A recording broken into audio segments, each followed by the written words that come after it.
This episode has tea, a tissue alert, and Sassy Snipes. What the heck else do you want from me? Almost blacked out right there for a second. Rumors are swirling that Andy Cohen wants to put this controversial celebrity on Real Housewives of Beverly Hills. Taylor Swift is back on her BS, and the left is going to erase absolutely any and all pop culture and history that they don't like if we let them. I'm Alex Clark, and this is Poplitics.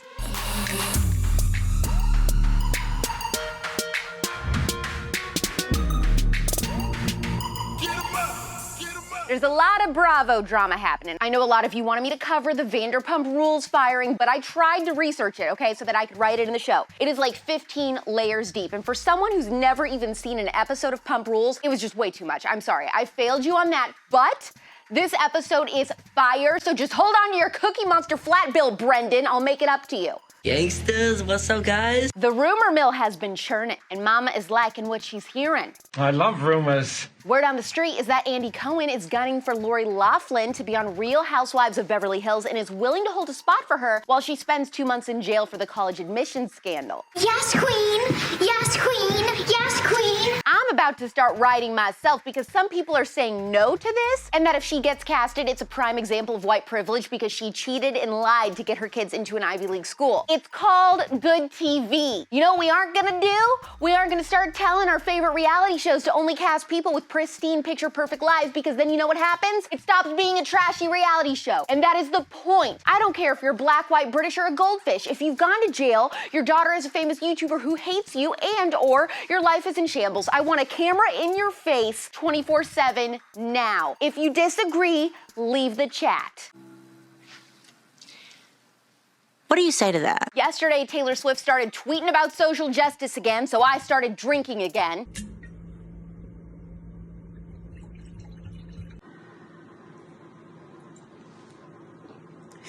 She started with, racial injustice has been ingrained deeply into local and state governments and changes must be made there. So it's gonna be forever?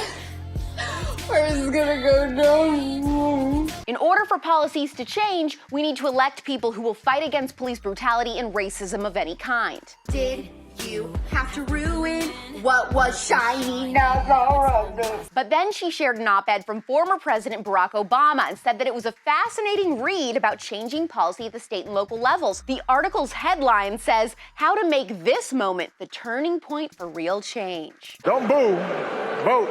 But wasn't your boy Barack Hussein president for 8 years, Tay? So why didn't he implement any of these great ideas then?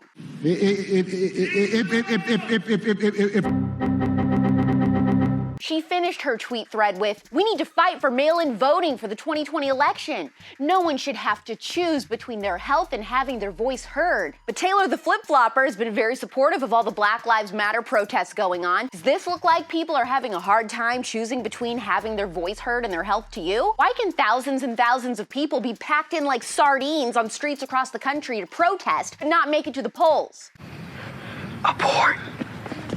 Don't be such a liar, Camille. You're such a f***ing liar, Camille.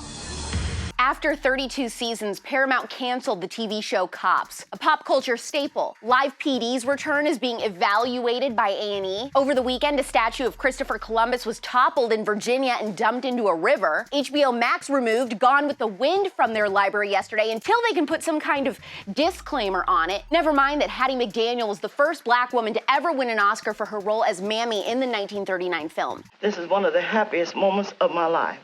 And I want to thank each one of you who had a part in selecting me for one of the awards. I sincerely hope I shall always be a credit to my race and to the motion picture industry.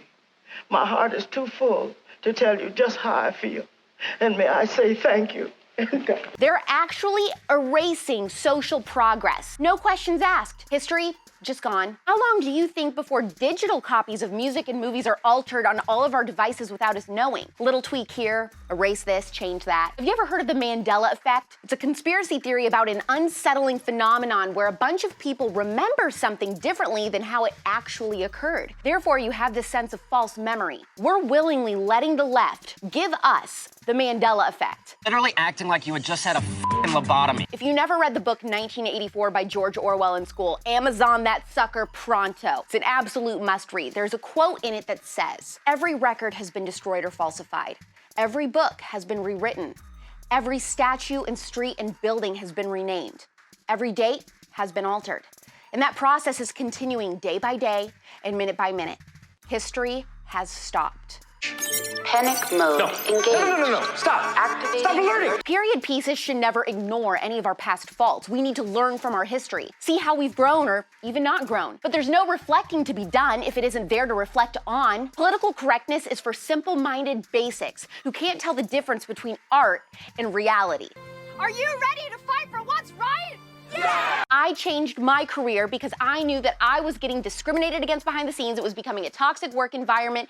You can do it too. Maybe it's time to have that conversation with your family. Should there be a career change? Or should you just take the step in posting something to your story, posting something to your Twitter, your Facebook, your Instagram feed? There is no battle in this fight that is small, sister. It's my quarterback. All right, that is my soapbox.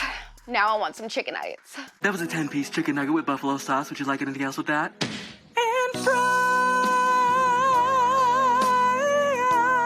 I know you either love me or hate me for that monologue, but you can't please everyone. Do me a huge favor. I am asking you from the bottom of my little pink heart, please subscribe to the audio version of Politics on Apple Podcasts, Spotify, iHeartRadio, and anywhere else you get your podcasts, and leave a 5-star review. Just say anything that you'd like to share with the class. Let TeepUSA know if this show is important to you. And before you go anywhere, make sure you like this episode, leave a comment what you thought, share it to your stories with your friends. We talked about that. We need to get everyone we know following the show. It is your homework. Please keep growing the Cuteservative fam. Also, tonight, 9 p.m. Eastern, a very special guest episode of Politics tonight. You do not want to miss this. We're back tomorrow at 4 p.m. Eastern, 1 p.m. Pacific for the normal episode. It's pop culture without the propaganda every single day.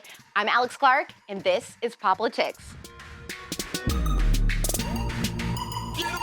Please subscribe, thumbs up, share this video, and ring the bell for notifications so you never miss the Conservatee. And make sure you're following this show at Politics on Instagram for even more Cuteservative content. Click below to watch yesterday's episode.